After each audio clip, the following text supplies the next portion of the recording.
Hi guys, welcome to the latest podcast of Yarn and Black. Today I've got a really special guest, Merilyn, on. But before I do throw over to Merilyn to introduce herself, I just want to acknowledge the traditional custodians of the land that I'm currently on. I'm calling in from Baldwin Q on the land of the Wurundjeri people, and I want to pay respect to their elders past, present and emerging. I'd like to extend that to the lands where you're all watching us from. And I'd also like to acknowledge any other Aboriginal person and Merilyn and Paris as well, who have joined us today. Don't forget Betty and Daisy and Charlie in the room as well. Oh, cool. It's very important that you acknowledge the animals. I will acknowledge all of them. I'll throw straight over to Merilyn now. Merilyn, hi, welcome. Thank you for joining us today. That's my pleasure. And tell us a little bit about yourself. So my name's Merilyn Duff. I'm a proud Trawulway woman. My mother's family are from the Huon Valley in Tasmania. And I've lived on Wurundjeri country most of my life.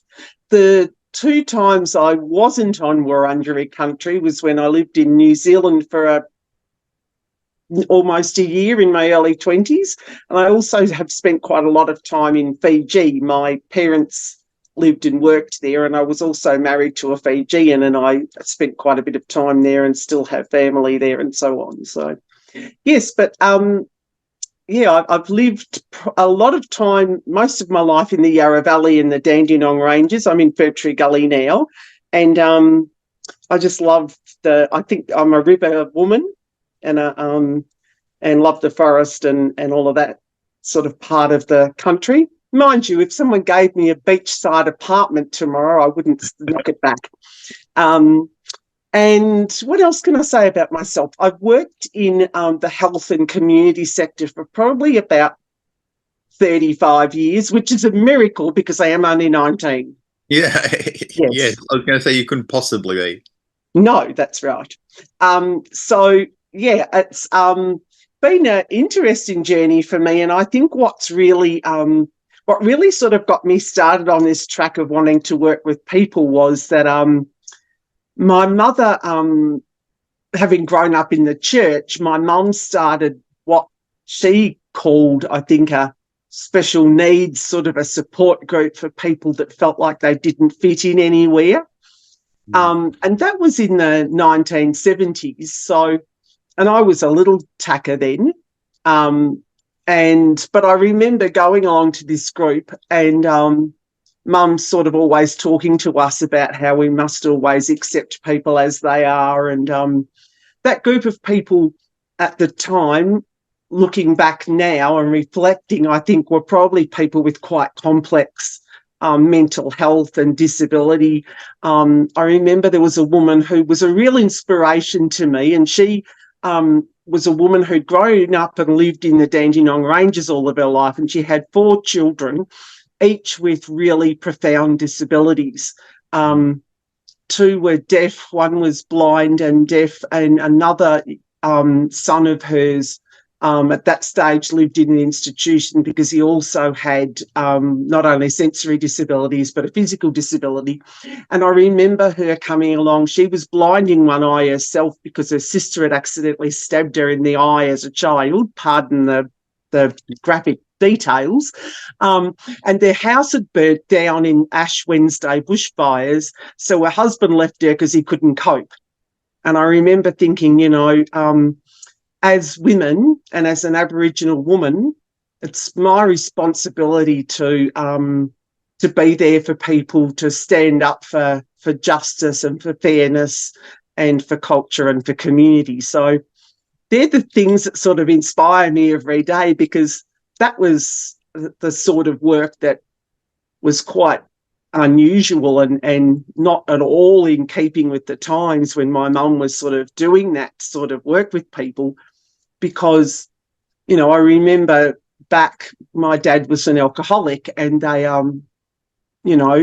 person who was an alcoholic was just sort of classed as, the village idiot, or would be put in an institution and lots of those sorts of things. And probably the people that we mixed with there in that group were also just people that felt very outcast from society. And I still always think about this man, and I don't know whatever happened to him, but he was obviously going through a transition in his sexuality, and he was like my father's age, so he must have been like in his 50s or something, but he just rocked up at church one day dressed in women's clothing, and everybody laughed at him and made fun of him and all of that sort of stuff that used to happen back then.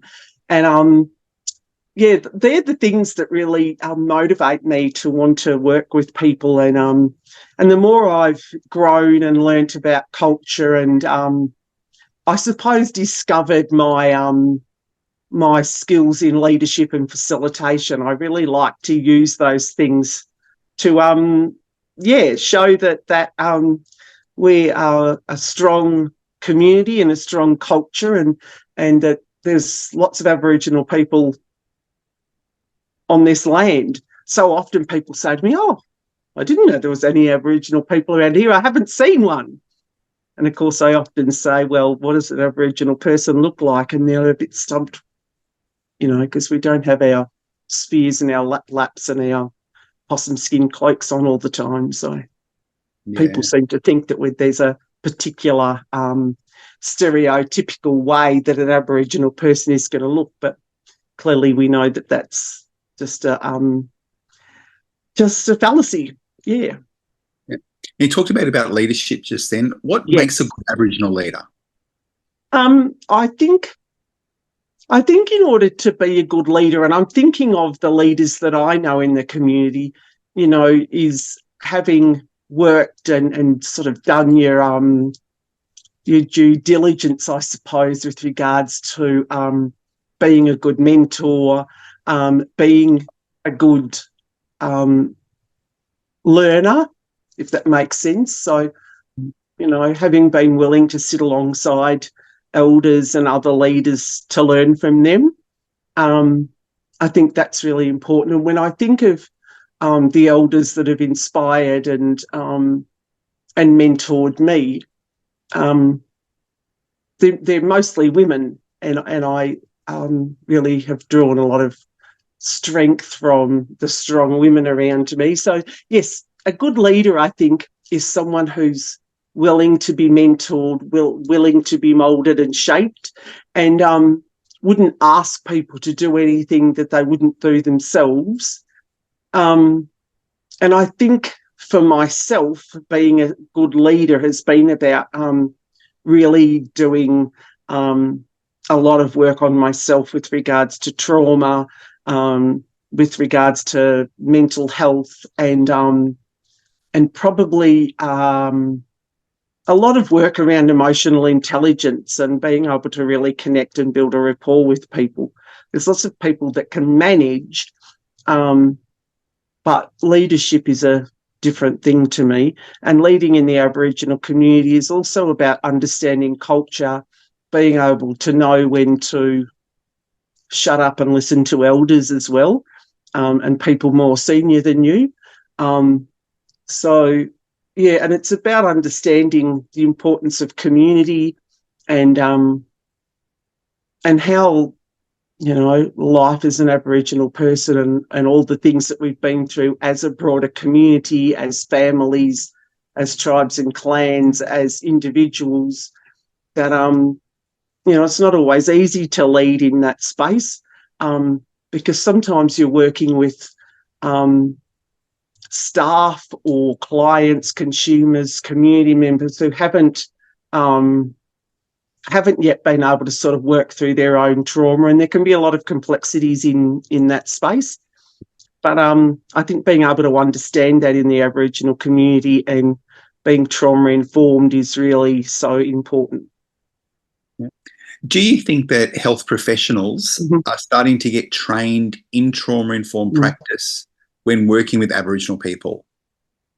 I think they are, but as I think you probably understand, it's a really tricky space because it involves a lot of your own work, I think, to really understand what trauma is and being trauma-informed.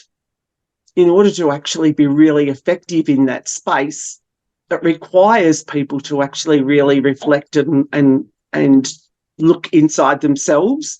So whilst there's a lot of work being done to provide training and mentoring to health professionals around being trauma-informed, and you can have a lot of intellectual knowledge about that, but actually, you need to have done that work on yourself.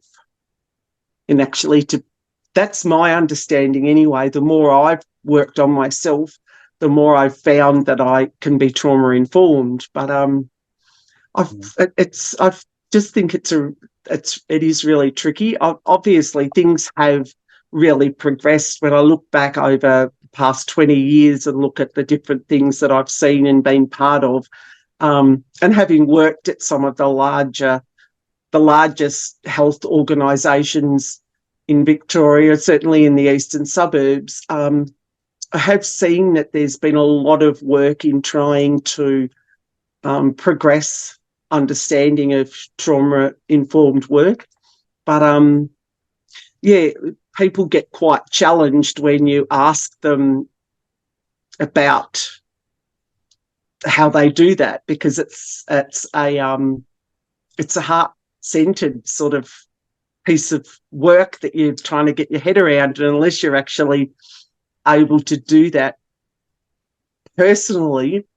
And I've done a lot of work with managers and executive directors and CEOs around this type of thing, and I suppose it started with some discussions around white privilege, and then we moved to looking at what things like reconciliation mean, self-determination, and then being trauma-informed, those sorts of things. And,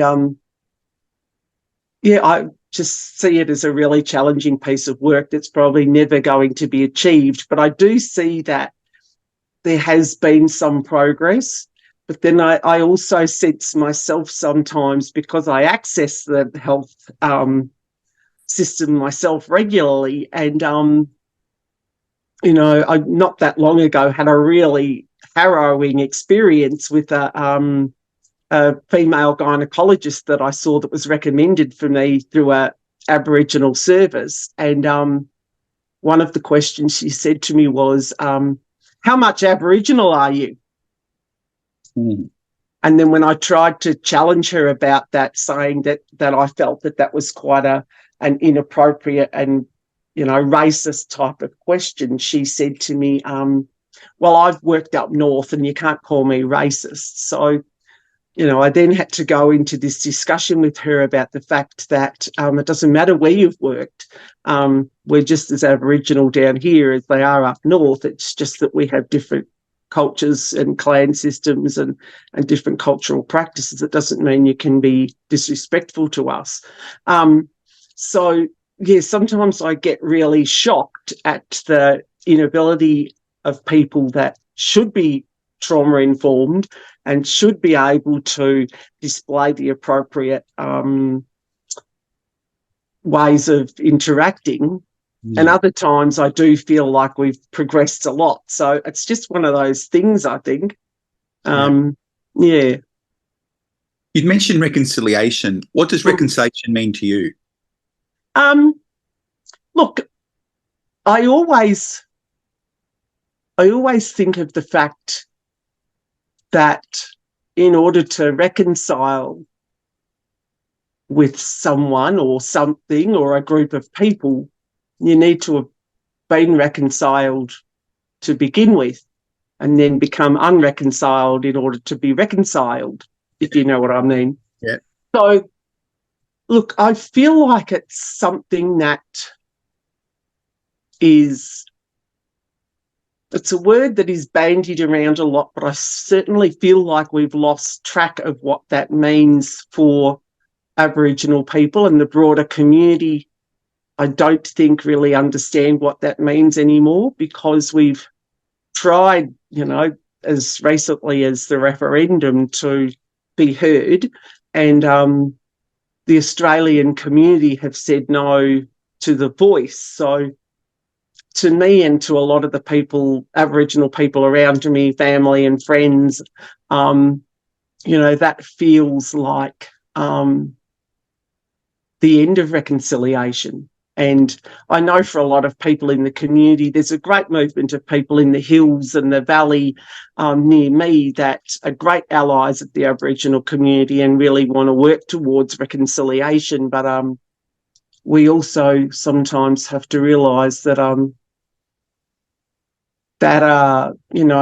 reconciliation can happen in small sections of society, but there are other people that would never want to be a part of that. So it's a difficult one. And in light of the referendum, I don't feel a strong commitment to reconciliation myself. I feel, probably like a lot of people I've spoken to, a lot of elders I've spoken to, I feel like that's it's really difficult because, when you say things aren't good in our communities and we have this opportunity for change, and the voice certainly wasn't going to be a perfect thing, nothing is, but it was an opportunity to be heard and to be told, actually, no, we don't want to hear your voice, or we don't want to hear it in that way, but without any other sort of options being placed on the table. And I guess that's the way a referendum works. It's either a yes or no. There's not sort of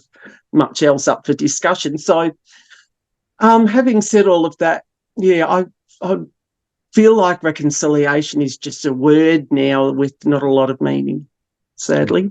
You mentioned you're working with some allies. What makes a good ally? And this is something that I've been working on lately. I've developed a package of training called How to Be a Good Ally. And I've reached out to some of our local neighbourhood houses because I know that this is something that came out of the referendum, that people wanted to know how to be a good ally, how to make sure that they're doing everything they can to work towards being culturally safe. And for me, being a good ally is knowing when to speak and when not to speak. And, amongst mob, we would say, at times with regards to a non-Aboriginal person, and I know to some people this might be offensive, but within the mob discussions, we know sometimes we will say to each other, oh, she's a real mission manager. And that's the type of person that feels like they need to speak on our behalf, that needs to manage us, control us, try to, speak on our behalf. And so being a good ally is not being any of those things, knowing when to speak and when not to speak, checking in with your Aboriginal colleagues, friends or family about how they think and feel about things, being able to stand up against racism, I think, is the sign of a good ally, being able to put yourself out there in a difficult situation. And I've had, a number of friends say to me, during the referendum, and I do keep referring back to that because it's the most recent sort of example, I guess.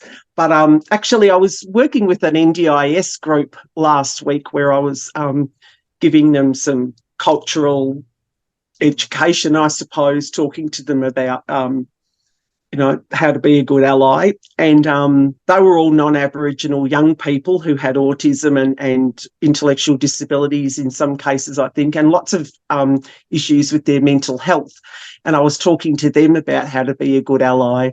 And one of those young women, she was probably in her early 20s, I would say, said she had a family member who would often express really deep resentment and racial sort of sentiments against Aboriginal people. And she would always stand up and say, I'm not going to have that. And she's actually, after quite some years of enduring this and feeling really stressed about it, had to make a break with that family member and doesn't have any interaction with that person anymore.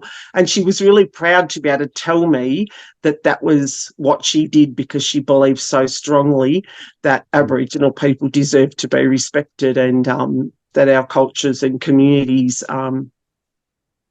are worth fighting for.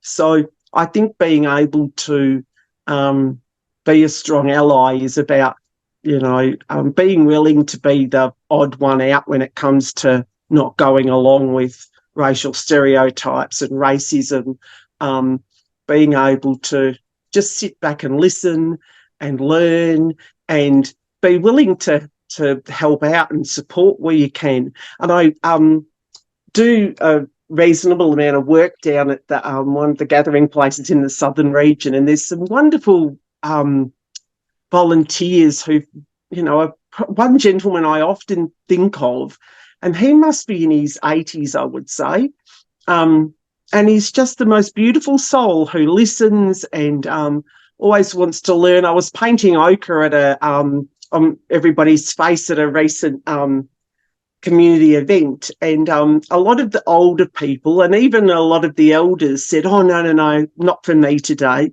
And this older gentleman came along and I said to him, "Would you like me to put some ochre on your face?" And he said, "Oh, not really." And I said, "We've been putting ochre on our faces for 65,000 years. It's not going to hurt. And it's a great sign that you are committed to working with the Aboriginal community." And he goes, "Oh, yeah.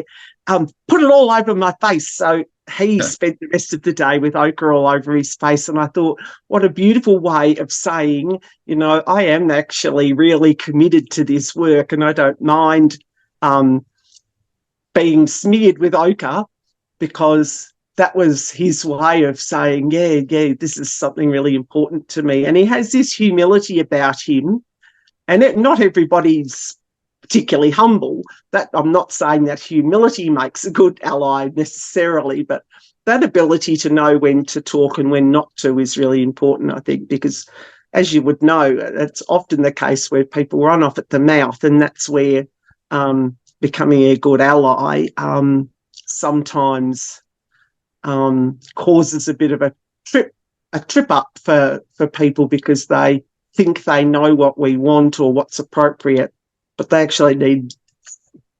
I think I'm allergic to podcasts.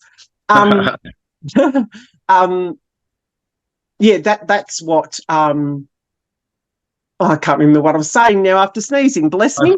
No, I think you're just summing up then about what made a good ally. Yes, that's right. But this is something that I feel really strongly about. And I spoke to a group where I was doing some cultural education. They were a group of sort of corporate employees from one of the local councils. And part of that session was about how to be a good ally, because I know that those people work with a group of Aboriginal people, and they also would be interacting with a lot of Aboriginal people in the course of their work. And afterwards, the Aboriginal employees that were in the room and the people that were there for the training were all like, "Oh, wow, that was really good. That's actually really simple. I think I can do that." And sometimes I think we do get things a bit too complicated, and just being able to say, here's 5 things you can do to be a good ally seemed to really work. So I've been doing a bit more work on how we could actually run that as something regularly available within the community for anybody to attend, and people seem to be really interested. So, yes, that's my thoughts on that. No, cool. And you started your own business. Yes, that's tell us correct. a little bit about that. So my business is called Eternal Ancestors Aboriginal Cultural Consultancy. It's a bit of a mouthful, but the words eternal ancestors, I'm not even quite sure where that came from, other than to say that I really feel strongly about the fact that what we are doing here in this life, in my work at present, will place me in a position where my family, young people that I'm around, people I'm connected to, people whose paths I come across, when I'm gone, will say, "Oh, okay, I remembered what that ancestor said to me," and will eternally be someone that people will hopefully look back to as someone that encouraged and supported and educated. So that's where the business name comes from. And I, and that sort of keeps me humble in some ways, because I feel like I need to be very grounded in doing this work and in being able to look forward to the fact that at some stage I will be an ancestor, and that I would love for my family and the young people around me to look back and think, oh, okay, that's what Aunty Merm or Aunty Merilyn taught me back in the day. So the work that I do, I sort of have what I call 3 streams. So the first stream is about education in early childhood, primary schools and kindergartens and some childcare centres.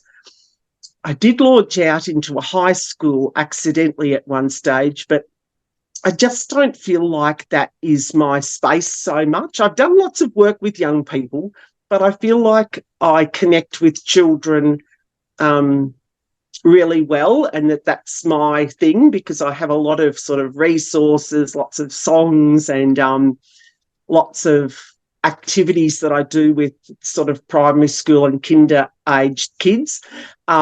So I must say it was quite interesting when I went to this school that I thought was a primary school, but it was actually Muslim secondary school. And to begin with, it was actually quite challenging, and it was nothing to do with being Muslim, I don't think.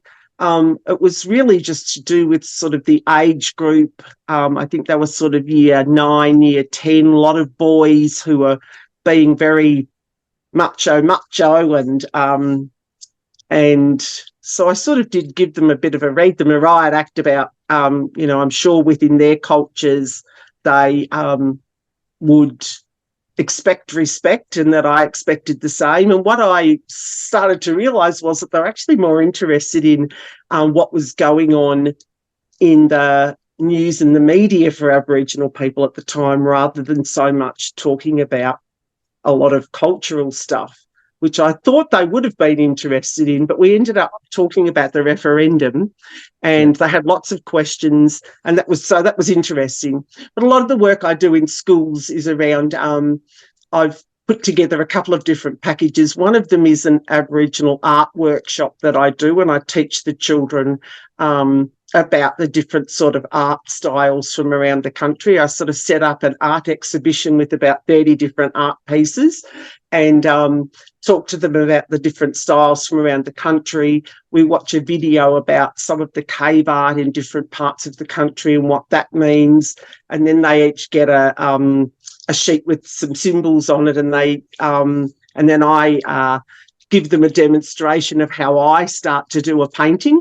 And then they get the opportunity to make their own, and it's been really beautiful. And I must say, one of the best art workshops I did was in a primary school where one of our dear elders' grandchildren attend, and she had not long passed away at that stage, and they were absolutely delighted that I was there and they could share culture with their friends, because it's not always easy when you're a young person to be able to express yourself. So that was a great opportunity, and I think they had quite a high percentage of Aboriginal students at that suburban primary school. So that was a great day, and something that really sticks out in my mind. And a lot of the other part of the work that I do is teaching language, songs, and just getting the children to realise that there's lots of fun that can be had in culture and community. So I recently was at a primary school down in the south. They had their Christmas party, and they invited me along to teach the children some songs. So we did some language songs, and their choir got up and we did some carols, and we had a bit of a laugh, and we talked about different things to do with culture and community. And that was really beautiful. They'd actually invited, I think there was about 6 elders, including myself, and then I was able to teach them some songs. So that's that bit. The other stream of work that I do is around supporting people that have experienced violence, family violence generally. And I've put together a piece of work which is around helping people to safely return to the family home once a perpetrator of violence or a user of violence has been removed.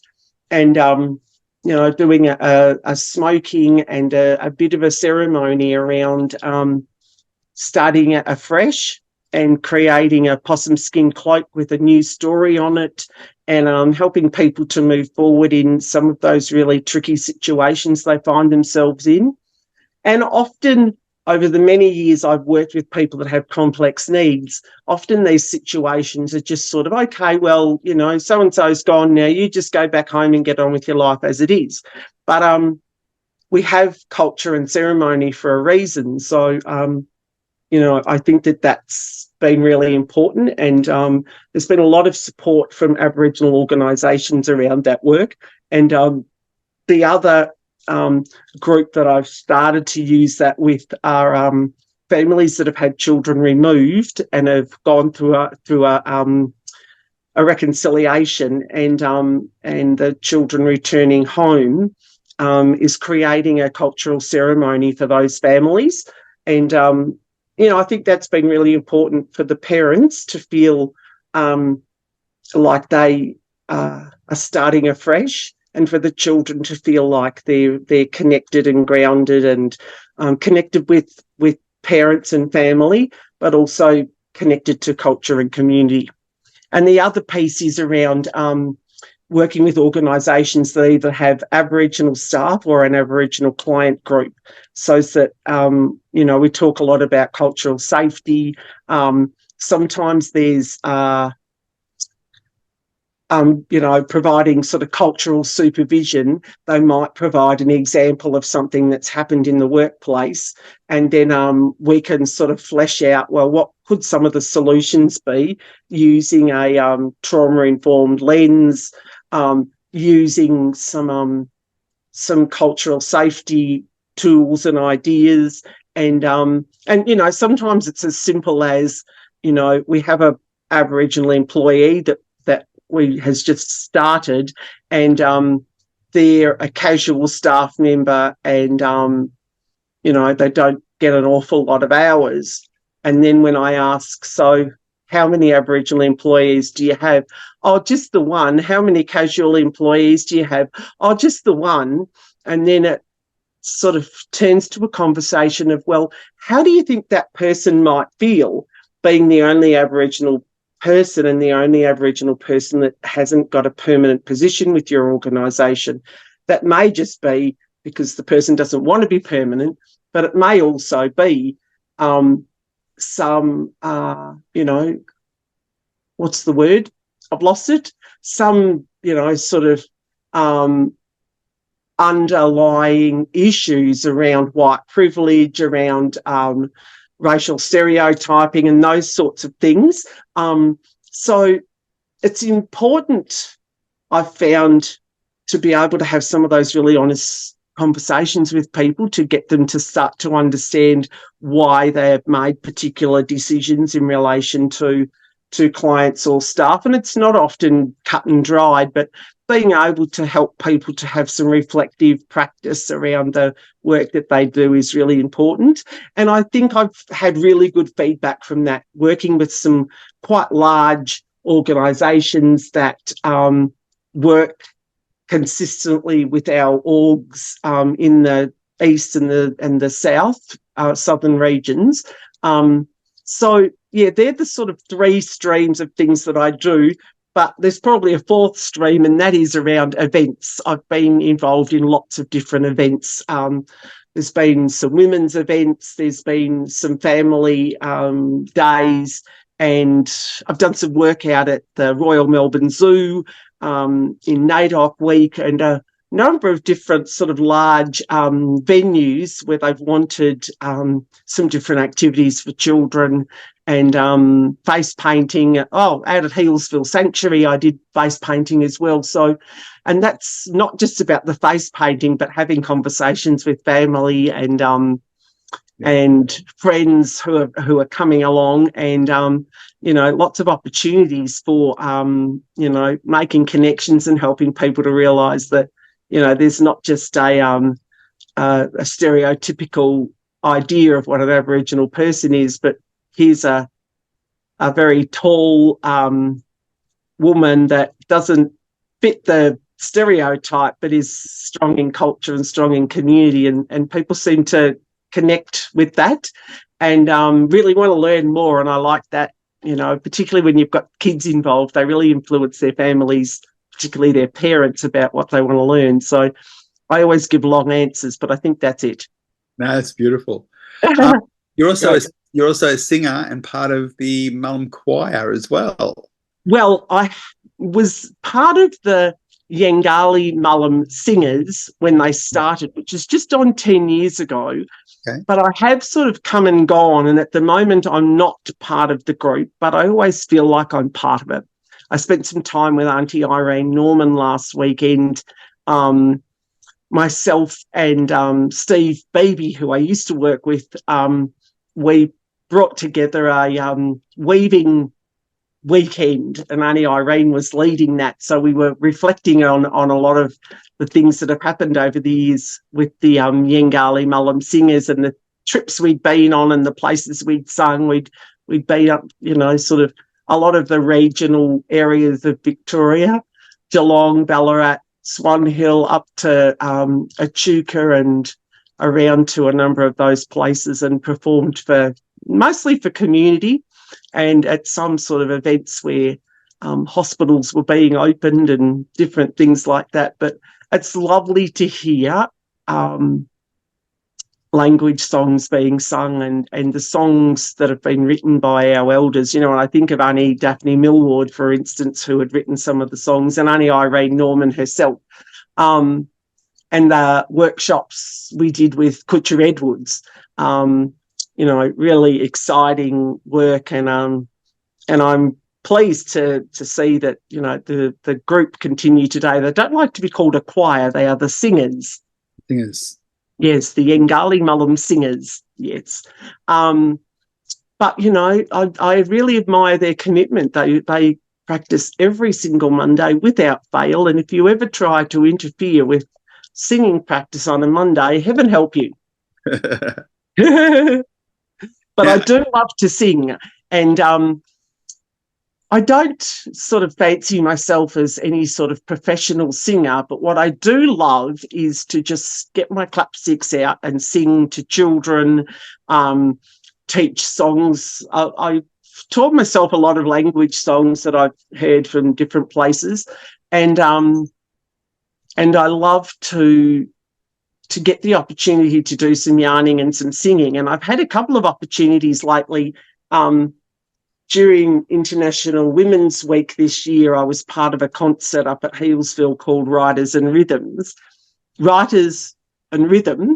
And they often give opportunities to people that are, you know, emerging artists or old women like me who fancy themselves as a bit of a performer.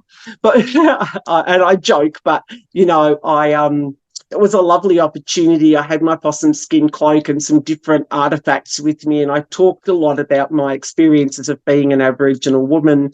I sung some different songs in language, and you know, there was probably, I don't know, between 50 and 100 people there. I can't really remember, but people were felt very inspired and sort of came to me afterwards with tears in their eyes saying, oh, you know, we never realised some of the experiences that you'd been through, and we really loved to hear the songs in language. So that was really good. And I also was part of a house concert up at Warburton a few months ago now, and for the life of me, I can't think of the other person's name.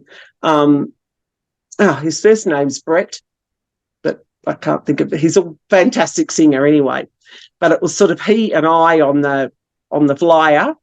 We probably had 60 people at a friend's house, and it was amazing. He's a really accomplished singer and guitarist, and has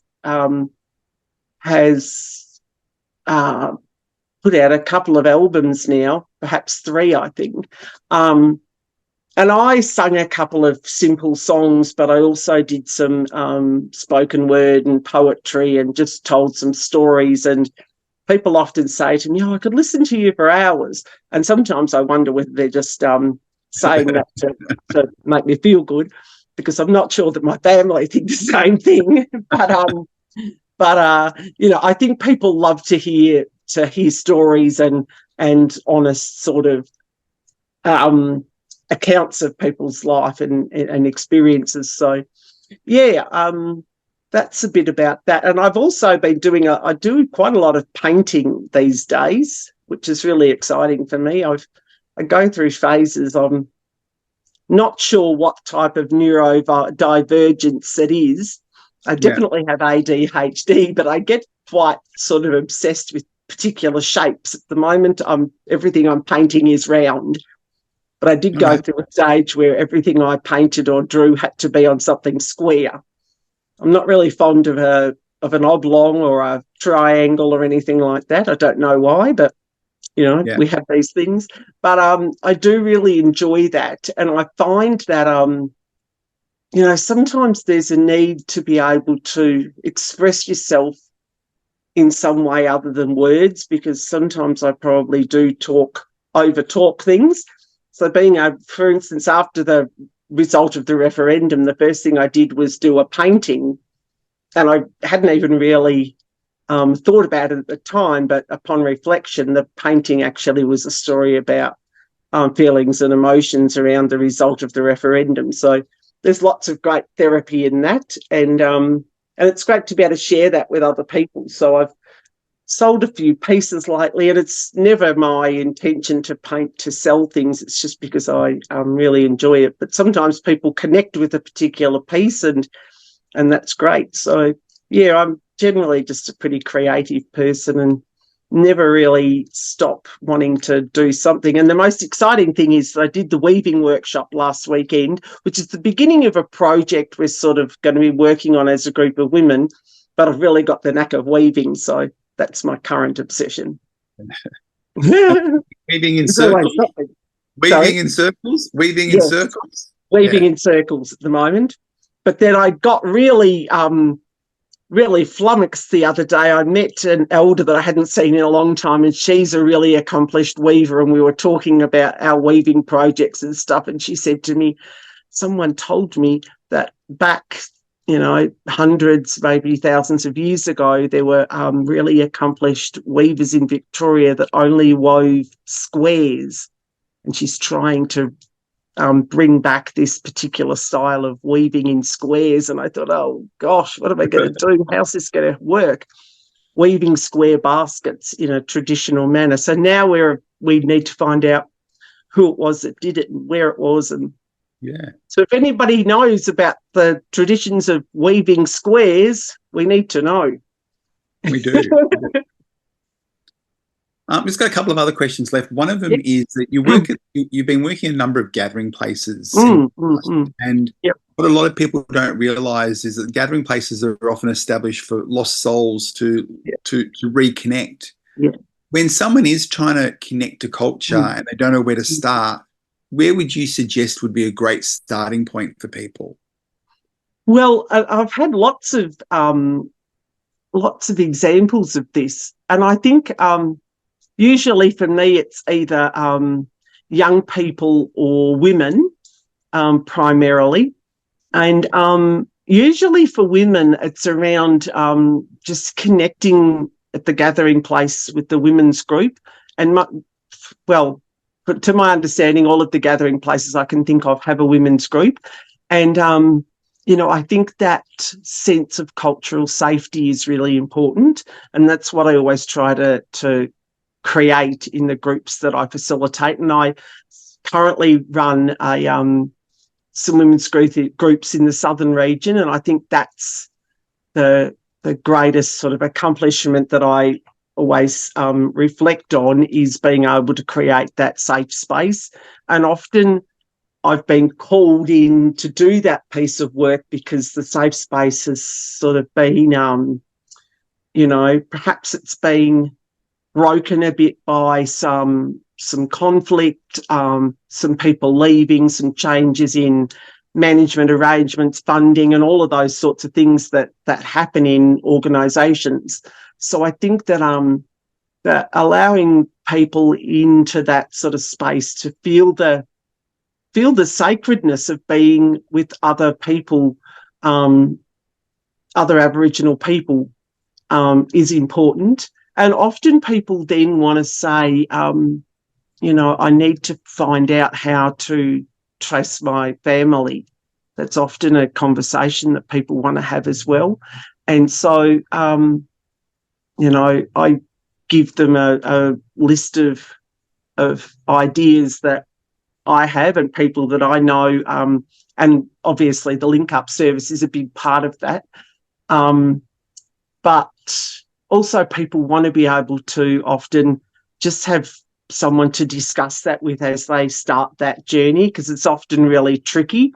And people sometimes think, I'll just do my DNA through ancestry.com and that'll solve all my problems. But, I think we know as Aboriginal people that ancestry.com is not going to give us what we need to know about our history and our bloodlines, our song lines and our dreaming.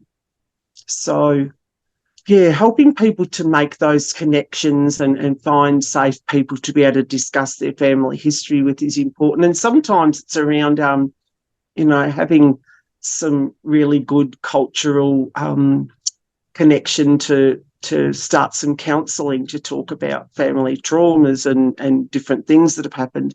Sometimes it's a celebration, it's a sort of a sense of coming home, or, I was disconnected from community, but I'm coming back now and this is really wonderful. So there's often a lot of different emotions involved, but just being able to be amongst the mob and feel culturally safe, I think, is that main piece of the puzzle that people are often missing. Yeah. Do you find that it's easy for people to acknowledge their Aboriginality, or do you think it's still hard for some people to acknowledge it? I think sometimes families can make it difficult. Obviously, external factors, whether it's workplaces, partners, other friends and networks you might be in. Sometimes people perhaps feel that, it's not going to be easy to say, well, and I've certainly met women who have decided they wanted to either connect back to culture or connect for the first time, and they've had a partner who's been a bit like, well, oh no, your skin's too white, you're not Aboriginal, you're just clutching at straws, this sort of thing. But also, often there's other family members who haven't sort of connected with their culture and want to stop other family members from doing so. And that's been a bit of my experience. So it's not really easy, but now I can't remember the question. Neither can I. I think it was about helping people to connect to culture. People are being able to feel comfortable in identifying. Oh, that's right, yes. And I do think that that making sure our mainstream services and our Aboriginal organisations are open to those people, that we're not creating spaces that make people feel awkward to identify. So, making sure that, and having worked at a number of mainstream organisations and being that sort of key Aboriginal person in the organisation, I obviously wasn't able to be there for every new person that walked in the door, but making sure that we had strong allies that were the face of the organisation that knew how to support people to be comfortable to identify, because sometimes people say, are you Aboriginal or Torres Strait Islander? And then, people feel uncomfortable and they're not quite sure whether it's okay or not. So making sure that we've educated everyone in our organisations. And, it is just tricky, though, because we all know that there's been a lot of there's always a certain element of racism. I just feel like it had been heightened a bit since the referendum. And I certainly feel like some people have probably sort of taken a bit of a back seat with wanting to identify, just because you know, for some children and young people, there's been a lot of racism and a lot of difficulty around identifying. But then I see, you know, the other day when I was at this school in the south, and this young Aboriginal boy stood up and did the most amazing acknowledgement, talking about his own culture and commitment to and connection to the land. And I just thought, you know, here's a great example of how to make people feel really proud and really honoured in being Aboriginal people and being able to stand up and say it. You know, this child, I think maybe 7 or 8, but spoke so loudly and confidently, and there's his mum crying. She was so just blown away at how great he was. And, you know, so I think being able to give that sort of sense of cultural pride helps people to want to identify. And so, you know, I'm really proud in my culture and want to be that person that people can say, oh, okay, all right. I saw Merilyn and she was a really strong in her culture and her community. So, you know, that makes me feel comfortable to identify. And, you know, I think the more of us that are able to do that, that does make it easier for people. Now, I'm just watching the time. My final question here is, what would you like people to walk away with from our yarn this morning? Probably that I just think that it's really important to not just have Aboriginal culture, trauma-informed practice, all of those things as, you know, what would I say? Things that are sort of head knowledge, that it's really important to be heart-centred around these things. And I often think of, you know, Aunty Peters, who used to say, you know, it's all about love. You know, in the Aboriginal community, no matter what happens, we always love each other. And I do think that, no, it's not easy in the health space or the education space to say it's all about love, because people go, God, that's not really appropriate. We're going to talk about love at school or in a training space or a corporate environment. But, you know, that sort of ability to reflect and think of our own families, our own experiences, and be able to just be really real about our own experiences and our own stories. There's a lot of talk in the community and health space about lived experience, and my lived experience as an Aboriginal woman is really important, just as important as you know, a person with a lived experience of mental health issues or being a carer or having a disability. Being able to talk about my experiences of being an Aboriginal woman is really important. So, yeah, lived experience is what we need to be all about these days, I think, rather than this sort of head knowledge. We need to sort of transfer that into our life and our heart and our creativity sort of space, if that makes sense. And I think that's the way I like to work. You know, my main skill above everything else is being able to build relationships and good rapport with people. And that's what I think is, you know, is going to keep us moving forward as a mob, as a community, as good allies, all of those things. Yeah. No, thank you.